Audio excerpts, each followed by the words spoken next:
함께 은혜 나누실 말씀은 갈라디아서 5장 22절부터 26절 말씀입니다. 오직 성령의 열매는 사랑과 희락과 화평과 오래 참음과 자비와 양선과 충성과 온유와 절제니 이 같은 것을 금지할 법이 없느니라.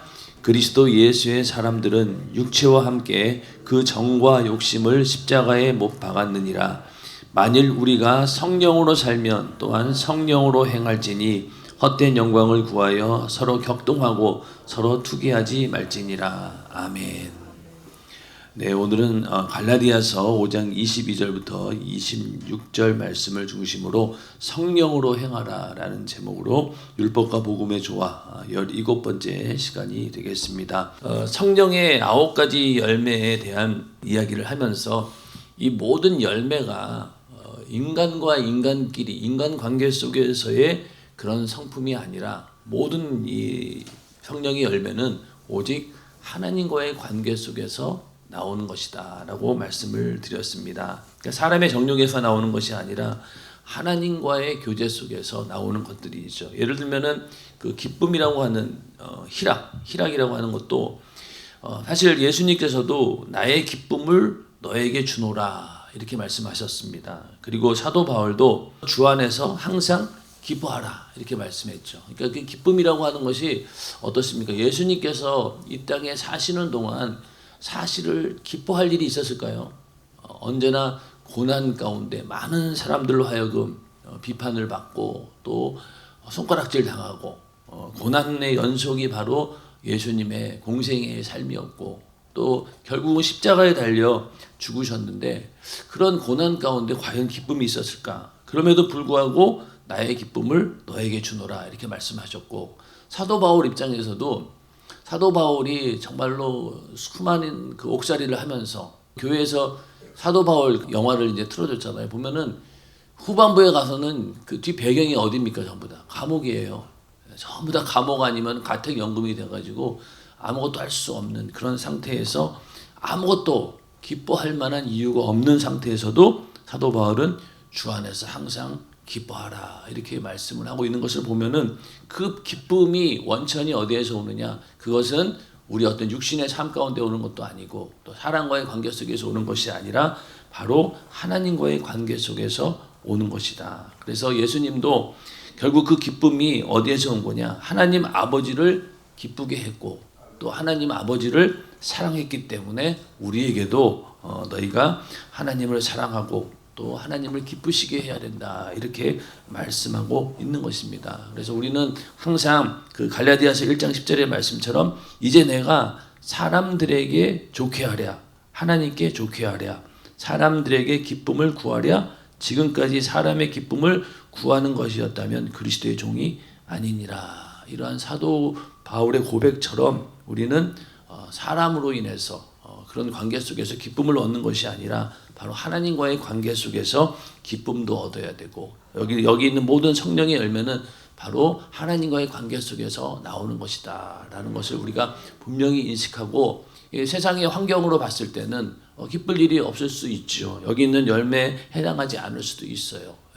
그러나 우리의 기쁨의 원천은 바로 그런 데서 오는 것이 아니라 주님과의 신령한 교제 속에서 나오는 것입니다.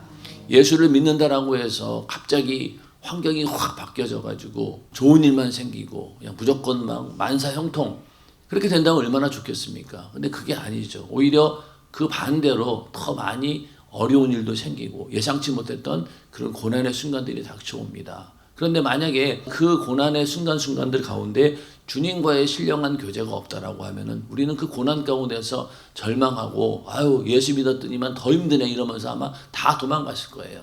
그런데 더 힘들고 어려운 고난이 닥쳐도 능히 이겨낼 수 있는 이유가 무엇입니까? 바로 그 모든 순간순간마다 주님께서 함께 하시고 또 주님께서 우리에게 그걸 이겨낼 수 있는 또 기쁨과 감사를 주시기 때문에 환경이 오히려 더 어려워졌는데 우리는 더 내 안에 영적인 힘이 넘쳐나고 생명력이 넘쳐나고 그러다 보면은 너끈히 그 모든 고난들을 이겨내는 것들을 많이 보게 됩니다. 그래서 어떻게 보면은 그 영적으로 깨어 있을 때가 가장 힘들고 어려운 순간들 이스라엘 백성들이 광야에 있을 때가 그나마 제일 영적으로는 깨어 있었고 그때가 하나님의 은혜가 충만했습니다. 마찬가지로 우리 인생에서도 광야 같은 그런 시간을 지날 때가 하나님과의 관계 속에서 가장 깨어 있고 또 가장 의미 있는 시간이고 그때 비로소 나를 발견하고 또 하나님을 더 뜨겁게 사랑할 수 있는 그런 계기가 됩니다. 그렇기 때문에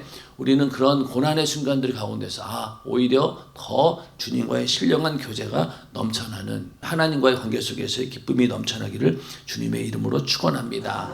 그렇게 하나님과의 교제 속에서 하나님을 사랑하고 그러다 보면은 항상 이 세상과 충돌할 수밖에 없습니다. 세상의 기준과 하나님의 기준은 다르기 때문에 항상 충돌하게 되죠. 마태복음 10장 34절부터 37절에 보면은 내가 세상에 화평을 주러 온 줄로 생각지 말라. 화평이 아니요 검을 주러 왔노라. 세상에 내가 화평을 주러 온 것이 아니라 오히려 검을 주러 왔다. 뭔가 분쟁이 일어난다는 거죠. 내가 온 것은 사람이 그 아비와 딸이 어미와 며느리가 시어미와 부러워하게 하려 함이니 사람의 원수가 자기 집안 식구리라. 이 말씀을 들어보면은 읽어보면 어떻습니까? 야, 이거 예수 믿으면은 가정의 불화가 당장 생기는구나. 이러면서 이 가정이 완전히 화평이 깨어지고 또 사람의 원수가 자기 집안 식구다. 그때부터 막 서로 원수 맺는 일이 생겨진다. 예수 믿고 나면 이런 일이 생기지 않습니까? 특히 뭐 이제 명절 때가 되면은 이런 일들이 막 벌어지죠.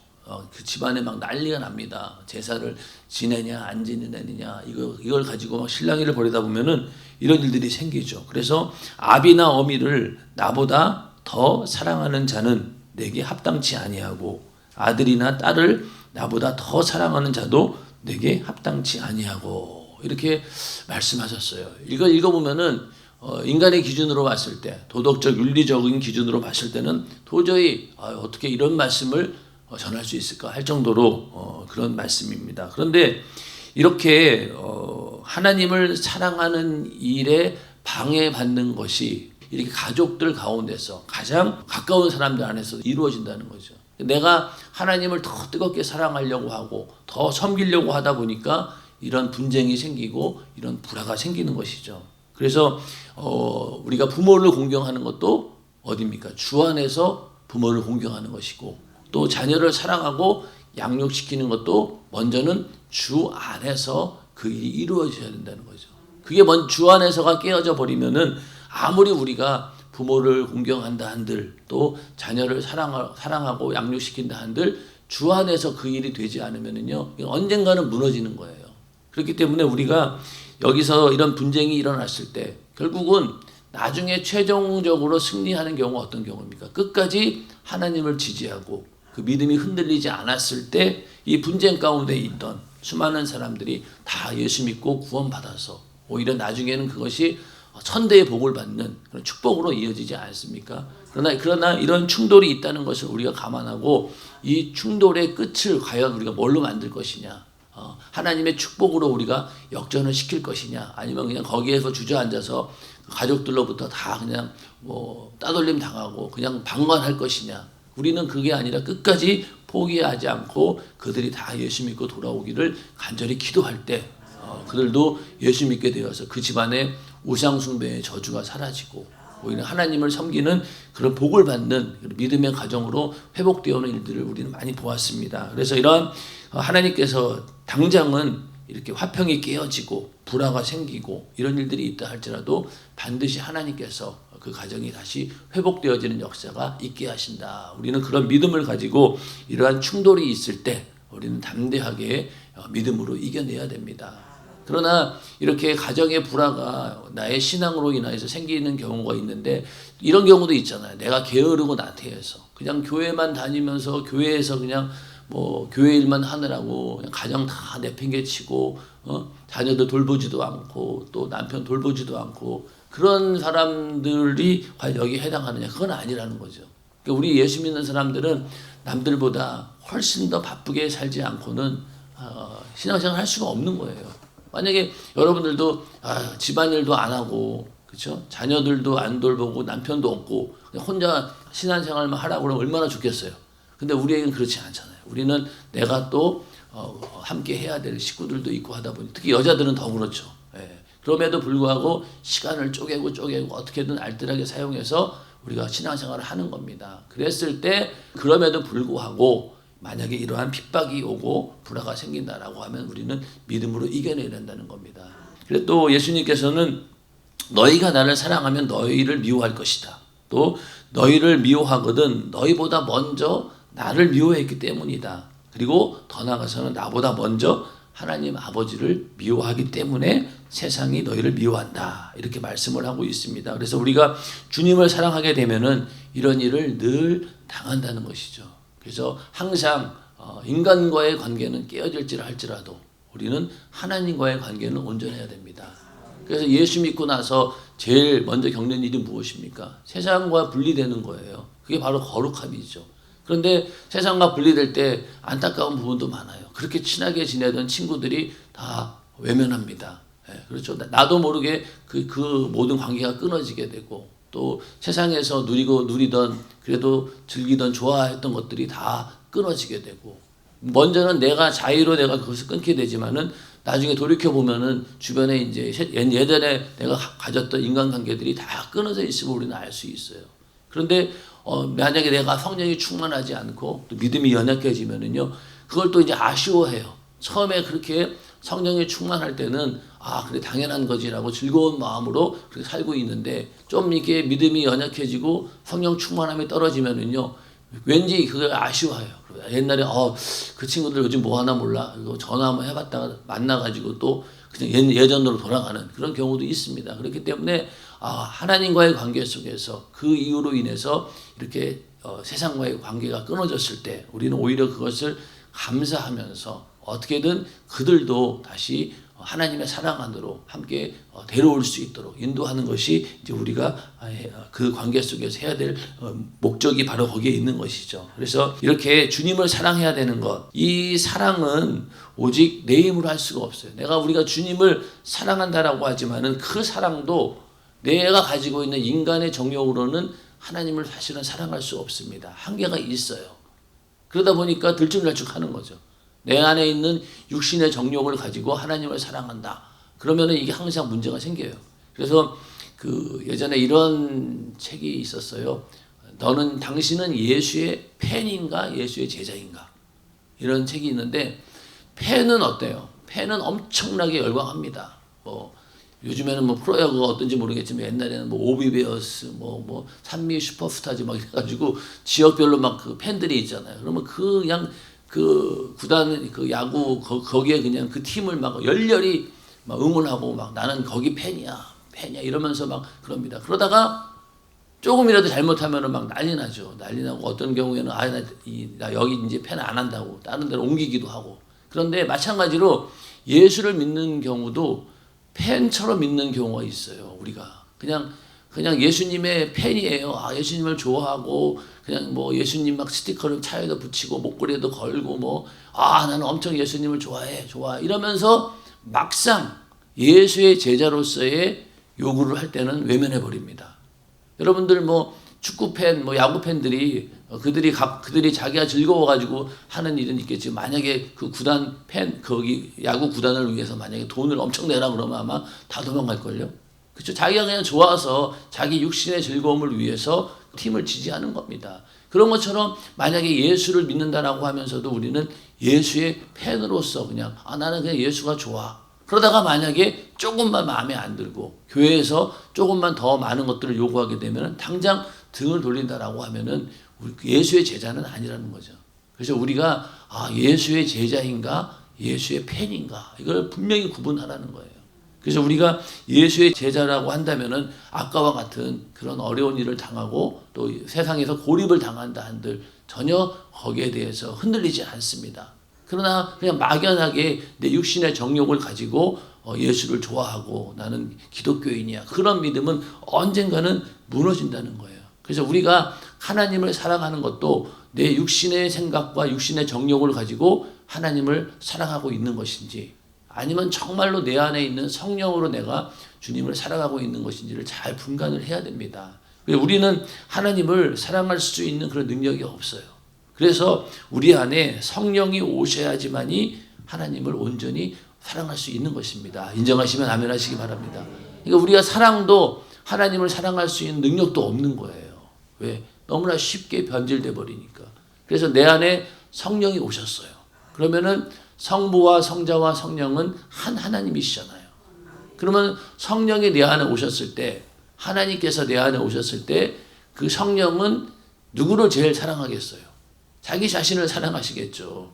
그러니까 성령이 계시면은 그 성령께서 하나님 아버지를 사랑하고 또 예수 그리스도를 사랑하고 자기 자신을 사랑하는 것이 얼마나 크겠습니까? 하나님 입장에서. 그러니까 하나님께서 당신을 사랑하는 것 자체가 우리에게는 은혜가 되는 거예요. 능력이 되고 생명이 되고. 그러니까 내 안에 계신 성령께서 하나님을 사랑할 때 나도 하나님을 사랑하게 되는 거예요.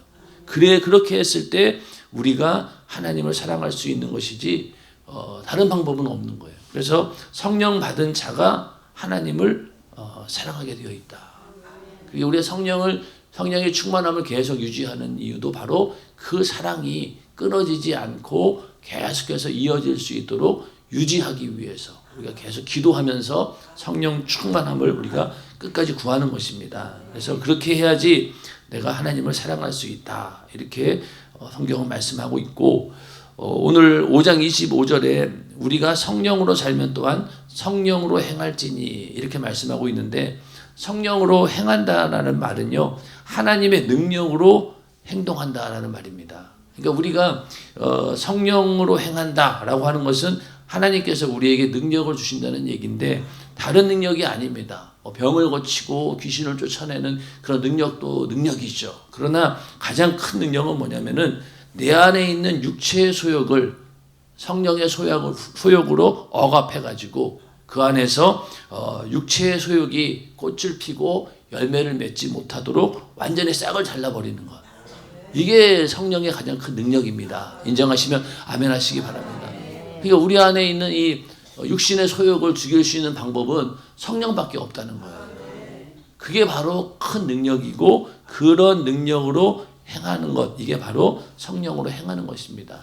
그러니까 이거 어떻게 보면은 그래 뭐 내 안에 있는 육신의 소욕 이거 뭐 없어지는 게 그걸 억압하는 것이 뭐 대단한 일인가 싶겠지만은 그것만 잘 되면요 우리의 신앙생활은 정말로 탄탄대로입니다.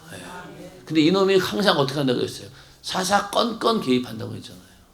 그렇죠? 우리가 하는 일에 대해서 사사건건 개입합니다. 성령이 충만하고 성령이 육신의 소욕을 꽉 누르고 있어도 어때요? 그 기어이 스물스물 기어 올라오는 게 육신의 소욕이에요. 그런데 성령이 충만하면 어떻습니까? 그걸 아주 강하게 눌러버리고 제압하고 내 안에 있는 성령이 승리하실 때 그럴 때 우리가 육신을 이겨내고 예배에도 오는 것이고 육신을 이겨내고 기도하는 자리에도 오는 것이고 또 육신을 이겨내고 우리가 충성하는 것 아니겠습니까? 그런데 이러한 능력이 우리 안에 이렇게 성령으로 온다는 사실을 모른 채 그냥 신앙생활 하는 사람들이 얼마나 많습니까? 그냥 신앙생활 하는 거를 그냥 교회 와서 그냥 앉아 있는 것만으로 해서 그냥 종교 생활 자체가 신앙생활로 착각하는 사람들이 많이 있습니다. 그래서 왜 어르신들도 교회에 와서 앉아 있는 이유가 그냥 여기 담임 목사님의 표현으로는 그렇습니다. 그냥 보약 먹고 그냥 몸이 좋아지는 그런 느낌 얻으려고 보약 먹는 것처럼 교회 오시는 분들이 많다는 거예요. 그냥 교회 와서 앉아만 있어도 왠지 마음이 편해. 그래가지고 마치 보약 먹듯이 교회에 앉아 있고 또 왜 그 어르신들도 보면 조금만 몸이 아프면 어디 갑니까? 병원에 가가지고 처방이라도 받아야지. 왠지 몸이 건강해지는 것 같고 그런 기분으로 교회에 와서 앉아 있는 분들이 많다는 거예요. 그리고 젊은 사람도 마찬가지입니다. 그냥 내가 종교 하나쯤은 갖고 있어야지. 그 교회 가면은 그래도 뭔가 마음이 편하고 그래도 뭔가 의지할 곳이 있어야 되지 않을까 이런 마음을 가지고 교회에 온다라고 하면은 그 신앙은 언젠간 무너집니다. 그러나 정말로 내 안에 계신 성령의 능력으로 그 능력을 가지고 정말 하나님을 사랑하는 그 마음을 가지고 신앙생활을 한다라고 할 때 그 능력을 통해서 하나님께서 우리가 신앙생활을 잘 할 수 있도록 그 믿음이 흔들리지 않도록 계속해서 인도해 주시는 분이죠. 그래서 성령 하나님은 우리가 어떻게 해보지 못하는 그 육체의 소욕을 능히 없애는 권세 있는 하나님이시다. 결국 그 육신의 소욕을 일으키는 놈이 누굽니까? 마귀 역사잖아요. 마귀의 일을 멸하러 오신 분이 예수님이고 그 예수의 생애를 다시 재현하는 분이 바로 성령이시기 때문에 내 안에서 육신의 소욕이 마귀 역사로 인해서 일어나는 것을 완전히 제압시키는 그 능력이 바로 성령에게 있다는 겁니다. 그래서 예수님께서 마태복음 16장 28절에 진실로 너희에게 이르노니 여기 섰는 사람 중에 죽기 전에 인자가 그 왕권을 가지고 오는 것을 볼 자들도 있느니라 이렇게 말씀하셨어요. 그러니까 예수님의 이 말씀을 듣는 그 자리에 있는 사람이 죽기 전에, 그러면 거기에 있는 사람 중에서 제일 어린 사람이 뭐 어떤 사람인지 모르지만은 야 그럼 예수님께서 우리가 살아있는 이 시대에 오시겠구나 라고 예수님의 재림을 하시는 간절히 기대했을 수도 있어요. 근데 여기서 말하는 인자가 그 왕권을 가지고 온다라고 하는 것은 성령으로 우리에게 임하신다는 거예요. 예수님께서 부활 승천하셔서 하늘 보좌로 올라가셨지만은 그 예수님께서 우리 안에 성령으로 오신다는 거예요. 그리고 오셨을 때 어떤 상태로 오시느냐? 왕권을 가지고 온다는 거예요. 이 왕권이라고 하는 것은 나를 완전히 지배하고 나를 다스리는 그런 왕으로서 예수님께서 우리와 함께 하신다는 거예요. 근데 이거는 예수님의 재림은 아니었던 거죠. 그래서 내 안에 성령이 오셨다라고 하면은 예수님께서 내 안에 오셔서 나의 왕이 되셔서 나를 완전히 지배하고 압도하고 나를 다스리는 분이다. 그러니까 우리는 그 성령에 순종할 때 예수의 능력을 우리는 그대로 소유할 수 있고 예수의 생애를 그대로 살아갈 수 있는 것입니다. 성령으로 예수의 생애를 사는 우리 모두가 되기를 주님의 이름으로 축원합니다. 그래서 이 예수님의 그 사건, 예수님의 생애를 우리는 직접 눈으로 보지 못했고 또 예수님께서 십자가에 달려 죽으시고 부활하신 그 경험을 우리는 실제로 하지 못했어요. 그러나 성령이 우리 안에 임하시면 어떻습니까? 그 사건이 아주 생생하게 우리 안에 체험으로 이루어집니다. 성령으로 거듭났을 때 그때 예수님께서 날 위해 십자가에 달려 피 흘려 죽으셨구나 라는 그 사실이 그냥 역사적인 사건이 아니고 실제로 나에게 이루어진 사건이구나 라는 그런 경험을 주시는 분이 바로 또 누구시냐? 바로 성령이십니다. 성령으로 통해서 그 예수의 십자가의 사건을 완전히 인격적으로 경험하게 되는 거죠. 그러다 보면 그때부터 우리의 삶의 변화가 일어납니다. 그 전까지는 대충 종교 활동하듯이 신앙생활을 했는데 성령으로 거듭나니까 어때요? 예수님의 그 십자가의 사건이 전혀 예전에는 그래 있긴 있었는데 나와는 글쎄 이랬는데 어느 순간부터 성령 받은 다음부터 어떻습니까? 예수님께서 나를 위해 피 흘려 죽으시고 나를 구원하셨다고 하는 그 사건이 마치 그냥 핏자국이 그냥 아주 그냥 우리 안에 선명하게 보이듯이 그게 그냥 우리 안에 각인이 돼가지고 체험으로 오는 거예요. 그러니까 목숨 걸고 우리가 예수를 증거할 수 있는 것이죠. 그런 체험을 주시는 분이 바로 성령님이십니다. 그래서 이러한 일을 성령께서는 끝까지 세상 끝까지 그 일을 하시는 거예요. 예수님 오시는 그 순간까지 그 일을 계속 하셔서 예수를 믿게 만들고 그들의 심령 가운데 예수 그리스도의 십자가의 이 피해 사건을 완전히 경험케 하셔서 다 예수의 제자로 만들고 또 예수의 증인으로 만드는 일, 그게 바로 성령께서 하시는 일입니다. 그래서 성령께서 하시는 일은 바로 하나님 아버지의 뜻을 우리에게 이루게 하십니다. 요한복음 6장 38절부터 40절에 보면은 내가 하늘로서 내려온 것은 내 뜻을 행하려 함이 아니요. 예수님이 하신 말씀입니다.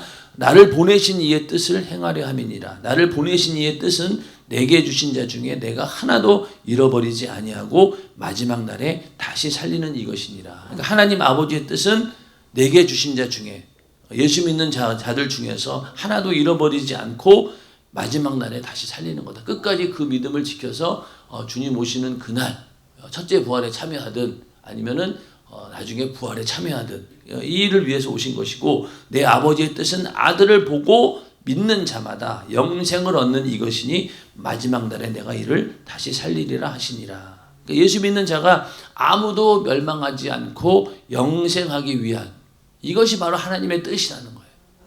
하나님의 뜻이 딴 데 있는 게 아니라 영혼을 살리고 그 영혼이 멸망치 않고 구원받는 것, 영생하는 것, 이게 바로 하나님 아버지의 뜻이라는 거예요. 그 뜻을 이루기 위해서 우리를 부르신 겁니다. 우리가 예수 믿게 되고 또 예수 믿고 나서 성령 받은 목적이 어디에 있느냐? 바로 이 하나님의 뜻을 이루기 위한 거예요. 또 그 뜻이 우리 안에 이미 이루어졌어요. 나에게는 이루어졌어요. 인정하십니까? 내 안에 하나님의 뜻이 이루어졌어요. 아버지의 그 사랑의 계획이 하나님의 아들로 이루어졌고 그 아들이 이루어진 그 십자가의 사건이 내 안에 경험되는 순간 어떻습니까? 내 안에 그 일이 이루어진 거잖아요. 그러니까 이제부터는 하나님의 그 뜻이 내 안에 이루어졌으니 이제는 어떻게 해야 됩니까? 다른 사람에게도 하나님의 뜻이 나처럼 이루어질 수 있도록 해야 된다는 거예요. 그게 바로 성령 받은 자의 사명입니다. 그래서 우리가 전도하고 복음을 전하는 게 바로 그 일이죠. 그래서 예수의 증인이 되기 위해서 우리를 부르시고 또 우리 안에 성령께서 오신 겁니다. 성령을 보내신 목적이 단순히 그냥 네가 이제 믿음이 신앙생활 한 10년 했으니까 이쯤 되면 성령 받아야지 이게 아닙니다. 이거는 성령을 받는 목적은 예수의 증인이 되기 위한 목적이에요. 하나님의 뜻을 이루기 위한 겁니다. 그 일을 위해서 성령을 보내주셨고 그러다 보니 성령께서 우리를 진리 가운데로 인도하시게 되고 또 성령이 오셔서 모든 것을 가르치고 생각나게 하신다. 예수의 생애를 그대로 우리 안에 재현시켜서 그 예수를 그대로 다른 사람에게 또 보여주는 겁니다. 그럼 그 사람들도 그 복음을 듣고 나서 예수 믿고 또 성령으로 충만해져서 또 다른 사람에게 그 예수의 생애를 전하고 또 재현시키게 만드는 것. 이게 바로 하나님께서 하시는 일들이죠. 그 일들을 하기 위해서 우리 안에 성령을 보내주신 것입니다. 그래서 성령이 없이는 신앙생활 자체가 불가능해요. 이 성령 충만함이 바로 우리 믿음의 절정입니다. 이것이 우리의 믿음의 목적이 되어야 된다는 거예요. 그래서 우리가 전도해서 한 영혼을 구원했다라고 하면은 그들이 예수 믿고 성령 충만함을 받아서 그 성령 충만함의 능력을 가지고 신앙생활을 할 수 있도록 인도하는 것. 이게 바로 우리의 전도고 또 우리의 영혼 관리가 되어야 된다라는 거죠. 성령 받으면은 일단은 하나님께서 일하십니다. 근데 그 전까지는 어떻게 해야 돼요? 우리가 많은 수고를 해야 돼요. 인간적인 방법도 동원해야 되고 하지만은 성령 받는 순간부터는 어떻습니까? 그때는 하나님께서 책임지시고 그 일을 하신다는 겁니다. 그런 사람들이 모여들면 어떻게 되겠어요? 교회는 부흥되는 것이죠. 우리도 그런 생각을 하고 그런 믿음을 가지고 전도를 해야 되는 겁니다. 그래서 우리가 이 율법과 복음에 대해서 이 조화를 알게 된다라고 하는 것은요. 그만큼 예수가 필요한 자다라고 하는 사실을 매일매일 우리가 인식하게 되는 거예요. 예수가 필요한 사람 생각해 보세요. 만약에 주일날 2부 예배만 드리고 가는 사람들은 어떻습니까? 삶 가운데서 일주일 중에 한 2시간? 그것만 예수가 필요한 거예요. 나머지는 필요가 없다는 거예요. 그러나 예수가 절대적으로 필요한 사람은 어떻습니까? 365일 하나님께 예배드리고 싶고 기도하고 싶고 그만큼 절실하게 예수가 필요하겠죠. 그러나 예수가 필요 없어요. 왜? 먹고 사는데 지장 없고 그렇잖아요. 사는데 전혀 불편함 없고 그러니까 주일날 달랑 오전 예배 딱 한 번 드리고 나머지는 세상 사람처럼 똑같이 지내지 않습니까? 그러면 그 얘기는 뭐냐면은 그만큼 예수가 필요 없다는 거예요. 근데 우리의 영혼은 그렇지 않잖아요. 예수가 절실히 필요합니다. 또 세상 사람들도 저렇게 무관심하고 불신자들이 있지만은 그들도 예수가 필요한 자들이에요. 왜냐하면은 이미 예수님께서 그 사람을 위해서 십자가에 달려 피 흘려 죽으시고 죄를 사해 주시고 이미 구원해 놓으셨어요. 북한에 있는 김정은이라 할지라도 그렇죠? 옆에 정말로 나를 속삭이는 그런 사람이라 할지라도 이미 예수님께서는 그 영혼을 위해서 핏값을 지불하고 구원해 주신 거예요. 그러면 그 영혼에게 우리가 알려질 이야기는 뭡니까? 이제 예수 믿고 여러분 신앙생활 열심히 하다 보면은요 구원 받아요. 이게 아니죠. 당신은 이미 구원 받았어. 그 소식을 몰랐지. 내가 전해줄게. 그러면 그 사람이 그 얘기를 듣고 정말 그래요? 내가 이미 죄상을 받았습니까? 그런 기쁨 가운데서 예수를 믿게 되는 겁니다. 그러니까 우리는 당신이 예수 믿으면은요 교회 와가지고 신앙생활 하다 보면은요 하나님의 은혜 가운데 구원 받습니다. 이건 아닌 거죠. 이미 구원 받았어요.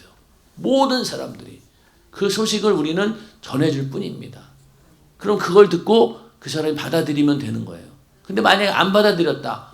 그러면 어떻게 되겠어요? 지옥 가서는 할 말이 없어요. 왜? 이미 구원해 놓은 걸 믿기만 하면 된다라고 했는데 왜 안 믿었느냐 이거죠. 그러니까 우리의 전도도 그 사람들 보고 교회에 와서 신앙생활 하면은 좋은 일도 있을 겁니다. 교회 오면은 좋은 얘기 듣지 않습니까? 이건 아니에요. 당신은 이미 구원 받았어요. 그 얘기를 강력하게 전해줄 때 그 영혼이 그냥 벌떡벌떡 깨어나겠죠. 야, 이걸 내가 들으려고 지금까지 기다렸다. 그러다 보면 그 사람이 예수 믿게 된 다음부터 이미 나를 구원하셨구나. 그런 은혜 안에 들어올 수 있다는 겁니다. 그래서 우리는 이렇게 예수가 필요한 사람이고 내가 먼저 예수가 필요한 사람이고 주변에 있는 수많은 사람도 예수를 절실히 필요로 하는 자들입니다. 다만 겉으로 표현하지 못하고 악한 마귀 역사가 그 소리를 듣지 못하도록 계속해서 귀를 막고 있는 것이지 그들의 영혼은 간절히 원한다는 거예요. 그래서 우리가 율법과 복음의 조화를 하나님 말씀으로 은혜를 나누면서 나는 절실히 예수가 필요한 자구나 라고 발견되어지는 시간이 되고 또 매일매일 삶 가운데 절실하게 예수의 그 필요를 느끼는 그런 사람들이 다 되기를 주님의 이름으로 축원합니다.